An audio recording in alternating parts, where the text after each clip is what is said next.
Hello दोस्तों, good evening, नमस्कार। आप सभी का स्वागत है आप सभी का अपने यूट्यूब चैनल परीक्षा की शिक्षा में। आई होप कि आप सभी अच्छे होंगे और आपकी जो तैयारी है बढ़िया तरीके से चल रही है। तो जो बच्चे क्लास में फर्स्ट टाइम है, पहली बार नए हैं, उनको बता दें हमारे चाप की बीएड परीक्षा 2024 का कुछ तैयारी रेगुलर बेसिस पे करवाए। तो जिसे भी तैयारी पूरी करनी है, कंप्लीट करनी है, चैनल को जो है सब्सक्राइब करके हमारे साथ जुड़ जाएंगे। उसके बगल में जो बेल आइकन है उसको क्या करेंगे, ऑन कर लेंगे। ठीक है। और ये जो क्लासेस है बीएड के साथ साथ जो आपके डीलर वाले छात्र हैं उनके लिए भी है, तो वो लोग भी जो है क्लास को पूरा अटेंड करेंगे। ठीक है। क्लास को जो समय देख ले, जीके जीएस की जो क्लास है सुबह 10 बजे, रीजनिंग की जो क्लासेस आते हैं दोपहर को 1 बजे, कला वर्ग की जो क्लास आपको शाम को 4 बजे, और जो हिंदी की क्लास आपको शाम को 7 बजे हमारे चैनल पे देखने को मिलती है। तो हमारे क्लासेस का जो शेड्यूल आप लोग याद रखेंगे, इसी टाइम पे वो क्लासेस से डेली जुड़ना है। ठीक है। और अपनी तैयारी को जो है पूरा करना है, कंप्लीट करना है। बाकी आपका कोई भी डाउट हो, कुछ भी हमसे पूछना है, कुछ भी क्लियर करना है, कैसा भी है, तो आप हमें आके इंस्टाग्राम पर फॉलो कर लीजिए। परीक्षा की शिक्षा का इंस्टाग्राम का पेज है, नीचे डिस्क्रिप्शन में इसका लिंक मिल जाएगा साथियों। ठीक है। तो जाकर हमें आप वहाँ पे फॉलो कर लीजिए। बाकी पीडीएफ और नोट्स के लिए हमारे टेलीग्राम का जो चैनल है उसको ज्वाइन कर लीजिए। परीक्षा की शिक्षा का नीचे डिस्क्रिप्शन में इसका भी लिंक जो है आपको मिल जाएगा। ठीक है। क्लियर है सभी को इसके बारे में?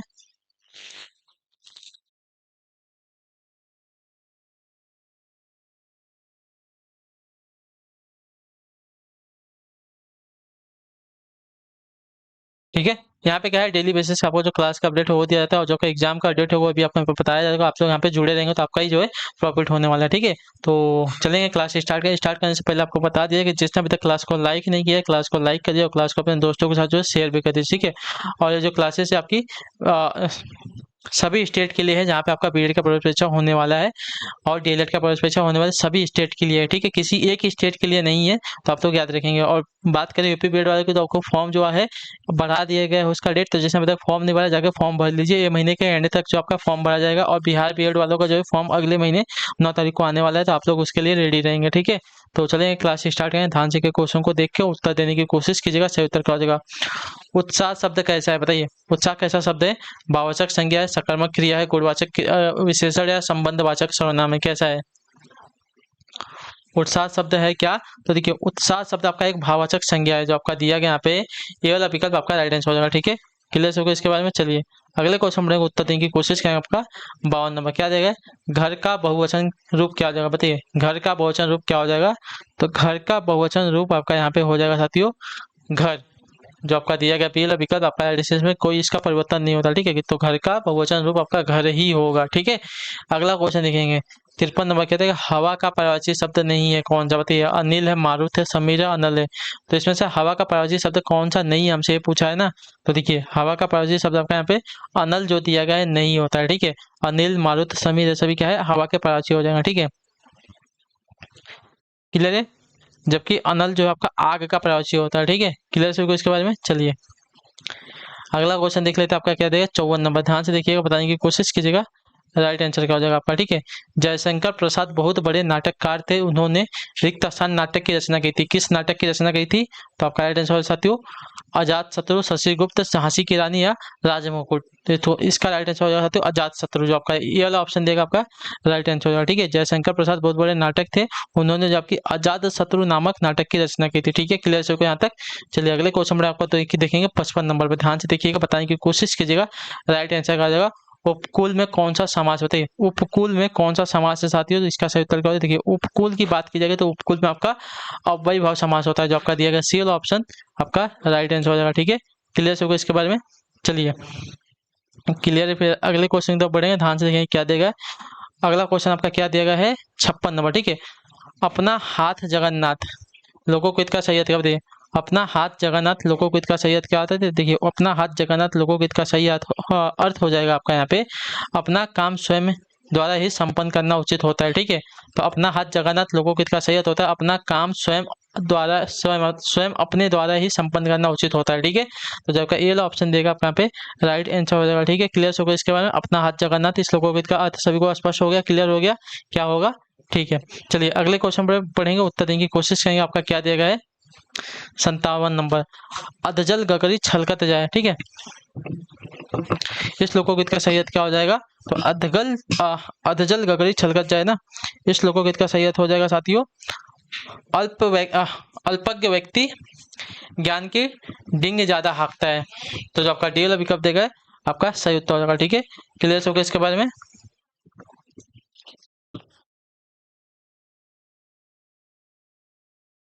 क्लियर है। अधजल गगरी छलका जाए, इस लोकोगीत का सही अर्थ होता है कि अल्पज्ञ व्यक्ति जो है ज्ञान की डिंग ज्यादा हाँकता है। ठीक है, अगला क्वेश्चन 58 नंबर।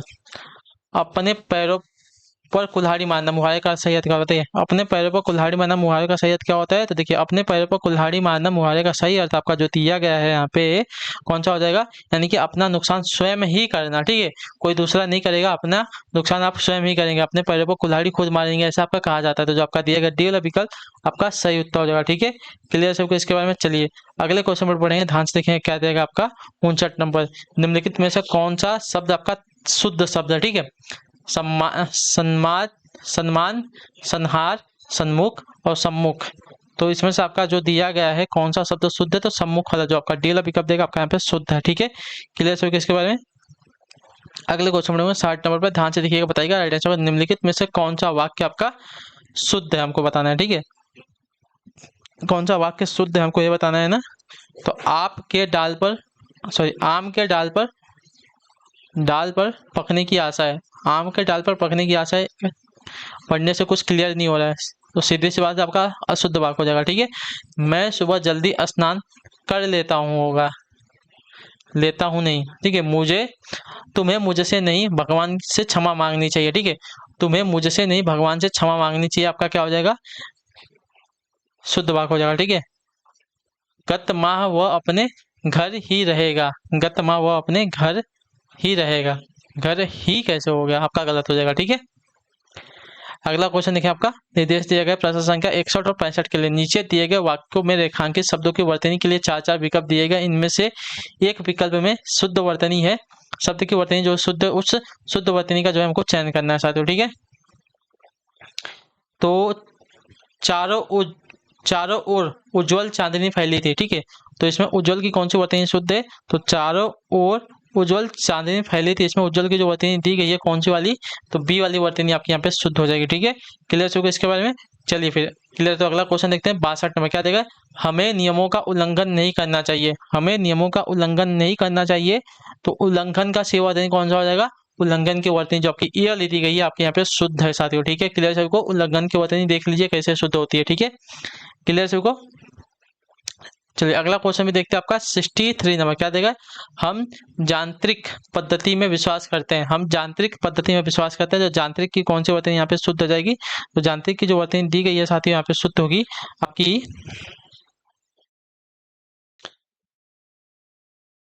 बी वाली, जनतांत्रिक। ठीक है, यांत्रिक नहीं होता है, जनतांत्रिक, जनतांत्रिक दिया गया था ना, तो जनतांत्रिक होता है। ठीक है, जनतांत्रिक आपकी वर्तनी ऐसी शुद्ध है। हम जनतांत्रिक पद्धति में विश्वास रखते हैं, आपकी जो वर्तनी दी गई है बी वाली आपकी यहाँ पे शुद्ध हो जाएगी। ठीक है, क्लियर हो गया यहाँ तक। चलिए अगले क्वेश्चन में आपको देंगे 64 नंबर।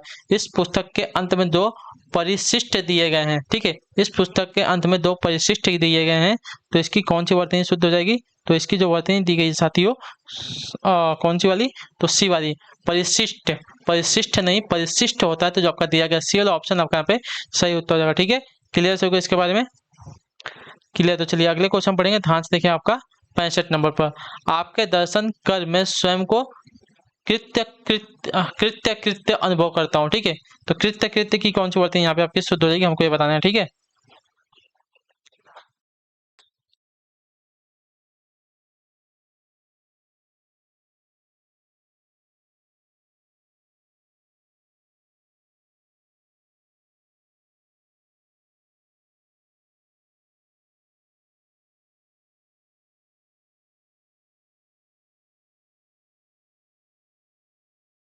चलिए बताइए इसका सही उत्तर क्या हो जाएगा? आपके दर्शन कर मैं स्वयं को कृत्यकृत अनुभव करता हूँ, तो कृत्यकृत की कौन सी वर्तनी यहाँ पे शुद्ध है?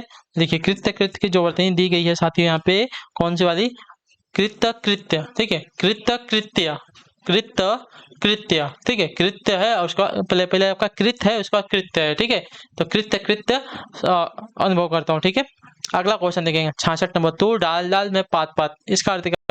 तू डाल डाल में पात पात, तो चालाकी का उत्तर चालाकी से देना। ठीक है, इसका अर्थ होता है तू डाल डाल तो मैं पात पात, यानी कि चालाकी का उत्तर जो है चालाकी से देना। ठीक है, अगला क्वेश्चन देखें 67 नंबर। ध्यान से देखिएगा, बताइएगा क्षेत्र निम्न में किस शब्द में आपका उपसर्ग का प्रयोग होता है? निम्न में से किस शब्द में आपका उपसर्ग प्रयोग, उपसर्ग की बात करें। ठीक है, तो यहाँ पे अगर उपसर्ग देखने जाएंगे तो साथियों, तो उपसर्ग में आपका देखिए उपकार में आपका उपसर्ग लगा है, ठीक है। उपकार में आपका उपसर्ग लगा है, तो जो आपका दिया गया है यहाँ पे कौन सा वाला, सी वाला विकल्प आपका राइट आंसर हो जाएगा, ठीक है। लिखाई में आपका प्रत्यय लगा है, हानिकारक, इसमें भी आपका कारक जो है प्रत्यय है, अपनापन में आपका पन प्रत्यय है, ठीक है। लेकिन उपसर्ग की बात करें तो उपकार में आपका सिर्फ इसमें आपका क्या लगा है, तो बोलते हैं उपसर्ग लगा है, ठीक है। चलिए अगले क्वेश्चन पढ़ेंगे, ध्यान से देखिए आपका क्या देगा 68 नंबर। धर्म कर्म किस प्रकार का शब्द बताइए।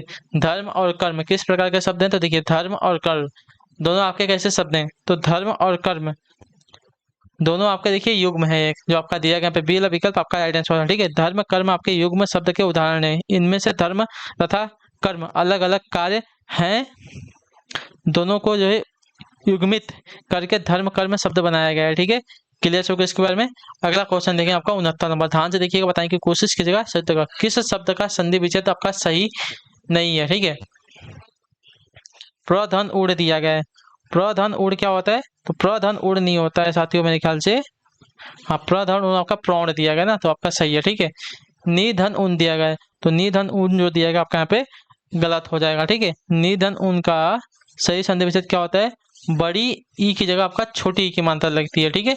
और जो आपका उन दिया गया है उन होगा, ठीक है।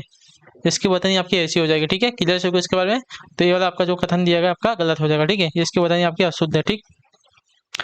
चलिए फिर अगला क्वेश्चन देखते हैं आपका क्या दिया गया है 69 नंबर, और बाकी अगर दो और दिए हैं। अंबुधन उर्मी, अंबुर्मी दिया गया है, सही है। सची धन इंद्र आपका सचिंद्र दिया गया, भी आपका सही है, ठीक है। 70 नंबर पे अधोलिखित शब्द युग्म का सही अर्थ विकल्प चुनिए। अनुलंब और अनुलग्न, अनुलंब और अनुलग्न इसका सही अर्थ हमको चुनना है, ठीक है, दोनों का। और जिस जगह पे जो है उसका हमको उसी जगह पर अर्थ चाहिए, ठीक है। तो अनुलंब का अर्थ होता है अनिश्चित, तथा अनुलग्न का अर्थ होता है किसी के साथ जुड़े होने से, ठीक है। तो आपका जो दिया गया है अनिश्चित और किसी के साथ जुड़ा हुआ, तो जो आपका दिया गया यहाँ पे सी वाला विकल्प आपका राइट आंसर हो जाएगा, ठीक है। क्लियर से कुछ करें। अधोलिखित शब्द युग्म का सही अर्थ कौन सा हो जाएगा, तो अनुलंब का अर्थ हो जाएगा अनिश्चित, और अनुलग्न का हो जाएगा किसी के साथ जुड़ा हुआ, ठीक है। अगले क्वेश्चन रहेगा आपका 71 नंबर, ध्यान से देखिएगा, बताने की कोशिश कीजिएगा।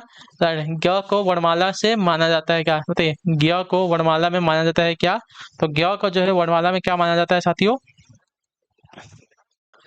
बताएं कि आपसे लोग कोशिश करेंगे। ज्ञ को वर्णमाला में क्या माना जाता है, तो ज्ञ को वर्णमाला में जो आपका देखिए संयुक्त व्यंजन माना जाता है, जो आपका दिया गया यहाँ पे ये वाला विकल्प आपका राइट आंसर हो जाएगा, ठीक है। क्लियर हो गया इसके बारे में। चलिए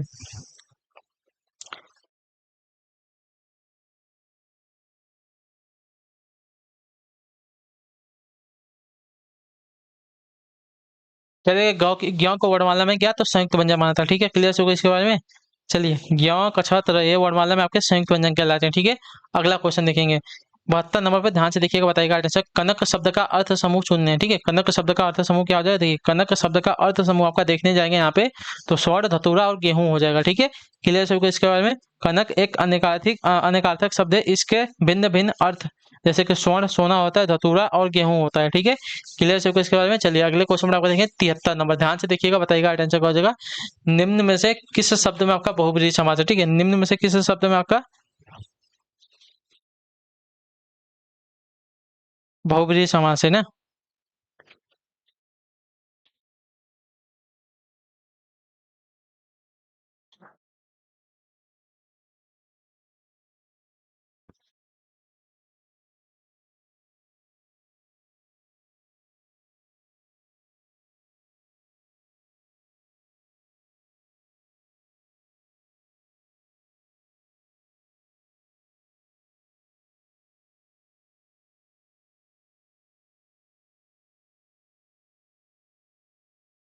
कहते हैं निम्न में से किस शब्द में बहुब्रीहि समास है, तो देखिए बहुब्रीहि समास आप जो दिया गया है पंजाब वाले शब्द में, जो आपका दिया गया डी वाला विकल्प आपका राइट आंसर हो जाएगा, ठीक है। 5 नदियों वाला क्षेत्र अर्थात पंजाब राज्य, ठीक है। इस शब्द में आपका बहुब्रीहि समास है, ठीक है। जब कोई शब्द अपने शाब्दिक अर्थ के अलावा किसी अन्य अर्थ का बोध कराता है तो वहां पर बहुब्रीहि समास होता है, ठीक है। क्लियर हो इसके बारे में। अगले क्वेश्चन में उत्तर देंगे, सही उत्तर का हो जाएगा।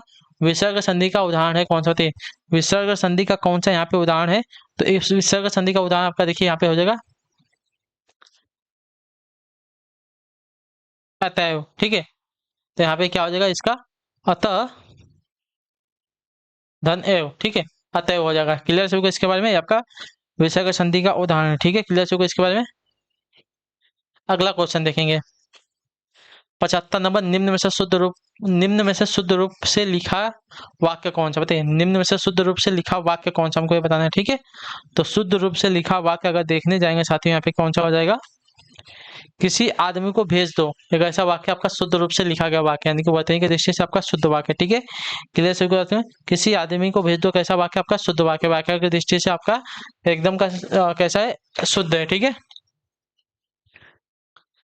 चलिए अगले क्वेश्चन पढ़ेंगे, ध्यान से देखेंगे आपका क्या देगा, बताने की कोशिश करेंगे। आपका 76 नंबर। वर्तनी की दृष्टि से शुद्ध वाक्य, शुद्ध शब्द होते हैं। बताइए, वर्तनी की दृष्टि से शुद्ध वाक्य कौन सा, शब्द कौन सा है?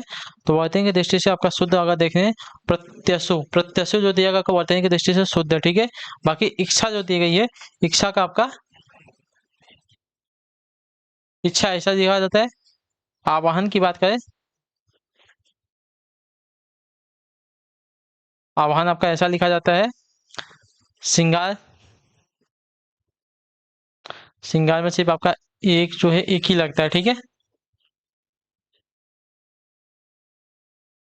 क्लियर सभी को इसके बारे में? श्रृंगार आपका ऐसा लिखा जाता है। ठीक है, तो यहाँ पे जो देगा प्रत्यसु आपका कैसा है? शुद्ध वर्तनी वाला शब्द है। ठीक है, अगले क्वेश्चन में आपको देखें 77 नंबर। क्या देगा?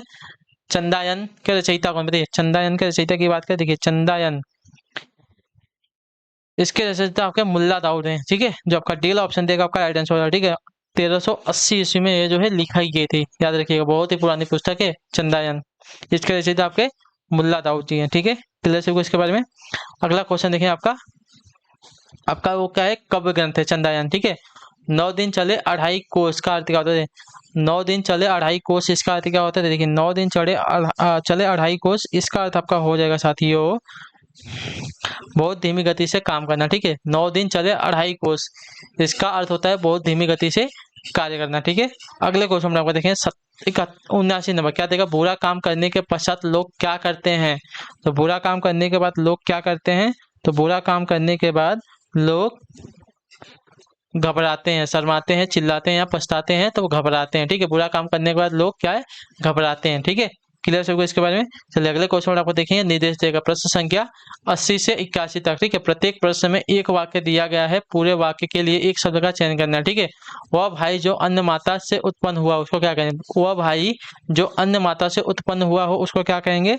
तो उसको जाकर सहोदर कहा जाता है। ठीक है, जो आपका ये वाला विकल्प देगा आपका राइट आंसर हो जाएगा। ठीक है, क्लियर है? जो भाई अन्य माता से उत्पन्न हुआ हो उसको सहोदर कहा जाएगा। ठीक है, अगला क्वेश्चन देखेंगे 81 नंबर।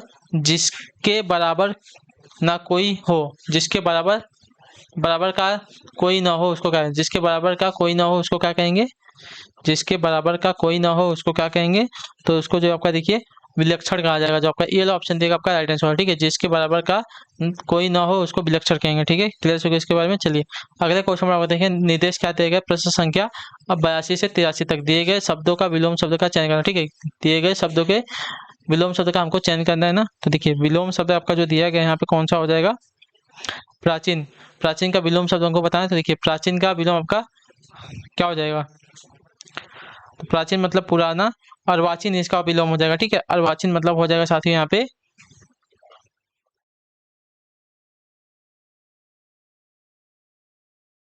प्राचीन का विलोम हमसे पूछा है ना, प्राचीन का विलोम का अर्वाचीन होता है ना, समाचीन नहीं होगा, अर्वाचीन हो जाएगा। ठीक है, जो आपका दिया गया यहाँ पे सी वाला विकल्प आपका राइट आंसर। ठीक है, अगला क्वेश्चन देखें 83 में। क्या है? कृतज्ञ।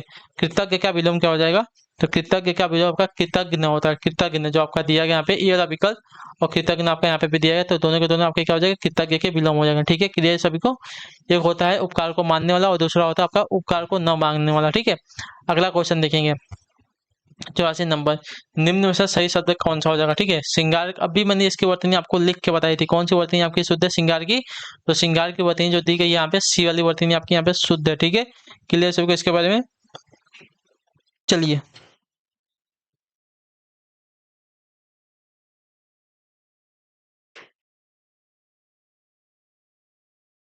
चलिए निय धन विकार किस शब्द का संधि विच्छेद? बताइए, निय धन विकार जो है किस शब्द का संधि विच्छेद है? तो निय धन विकार जो आपका देखिए निर्विकार, निर्विकार शब्द का संधि विच्छेद है, जो आपका पहला विकल्प देगा 85 पे आपका राइट आंसर हो जाएगा। ठीक है, क्लियर हो गया इसके बारे में? निर्धन विकार आपका जो है निर्विकार शब्द का संधि विच्छेद है। ठीक है, अगले क्वेश्चन में आपको देखें 86 नंबर, मनोधन भाव शब्द जो किस शब्द का संधि विच्छेद बताइए। मनोधन भाव जो है किस शब्द का संधि विच्छेद है, तो मनोधन भाव का मनोभाव का। ठीक है, मनोभाव का आपका संधि विच्छेद जो आपका दिया गया यहाँ पे सी वाला विसर्ग आपका राइट आंसर, और ये जो है आपका विसर्ग संधि का उदाहरण है। ठीक है, क्लियर है। अगला क्वेश्चन देखेंगे, उत्तर देंगे, सही उत्तर क्या हो जाएगा 87 नंबर, सज्जन का संधि विच्छेद क्या बताइए। सज्जन का संधि विच्छेद क्या है, तो सज्जन का संधि विच्छेद अगर देखने जाएंगे साथियों,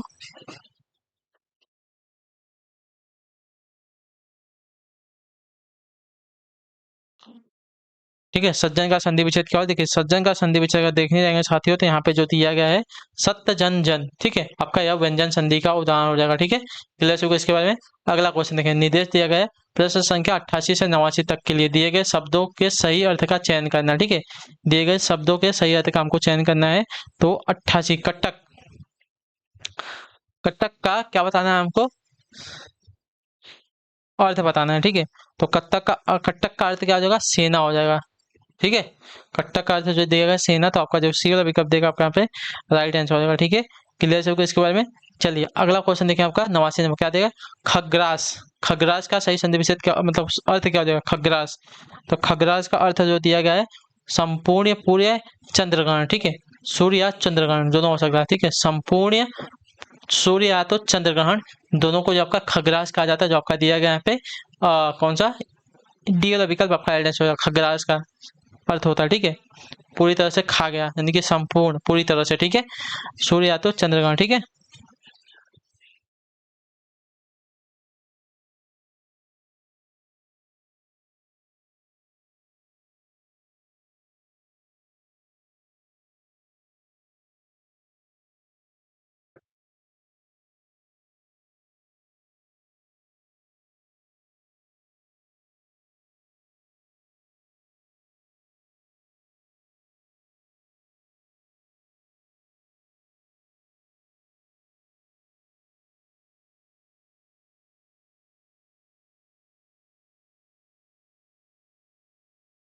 अगला क्वेश्चन देखें 90 नंबर। ठीक है,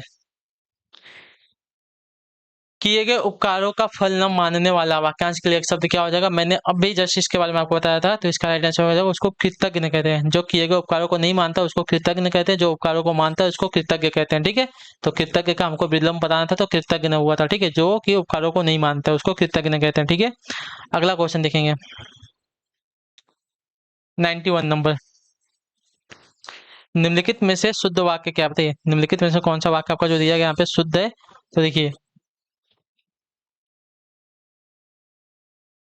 तुलसी की कविता में माधुर्यता माधुर्यता है, आपका कैसा वाक्य, आपका शुद्ध वाक्य। ठीक है, तुलसी की कविता में माधुर्यता है, ये आपका कैसा वाक्य, आपका शुद्ध वाक्य। ठीक है, बाकी आपका जो देगा माधुर्य गुण माधुरतापन मधुराई, ये सभी आपका गलत हो जाएगा। ठीक है, तुलसी की कविता में आपकी माधुर्यता है, आपकी कैसी हो जाएगी, शुद्ध वाक्य हो जाएगा। ठीक है, अगला क्वेश्चन 92 नंबर, न नौ मन तेल होगा न राधा नाचेगी, इसमें भाव कौन सा। ठीक है, न नौ मन तेल होगा न राधा नाचेगी, इसमें भाव कौन सा हमसे पूछा है। ठीक है, तो इसमें जो आपका भाव दिया गया है साथियों,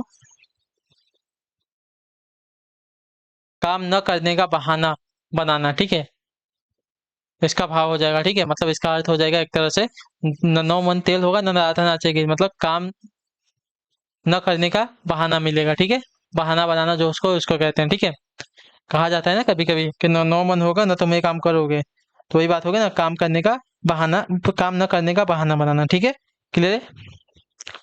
अगला क्वेश्चन देखें आपका 93 नंबर, कवि केशव दास की कौन सी कृति अपने वर्ण विषय की अपेक्षा छंदों की विविधता में गई भटक गई लगती है बताइए। कवि केशव दास की कौन सी कृति अपने वर्ण विषय की अपेक्षा छंदों की विविधता में भटक गई लगती है, तो आपका राइट आंसर यहाँ पे हो जाएगा रामचंद्रिका, जो आपका दिया गया ये वाला विकल्प आपका सही उत्तर हो जाएगा। ठीक है, क्लियर है। केशव दास की कृति जो आपकी रामचंद्रिका है अपने वर्ड विषय की अपेक्षा छंदों की विविधता में भटक गई लगती है। ठीक है, इसमें जो आपका वाल्मीकि रामायण के आधार पर राम कथा का वर्णन किया गया। ठीक है, अगला क्वेश्चन देखें आपका 94 क्या देगा,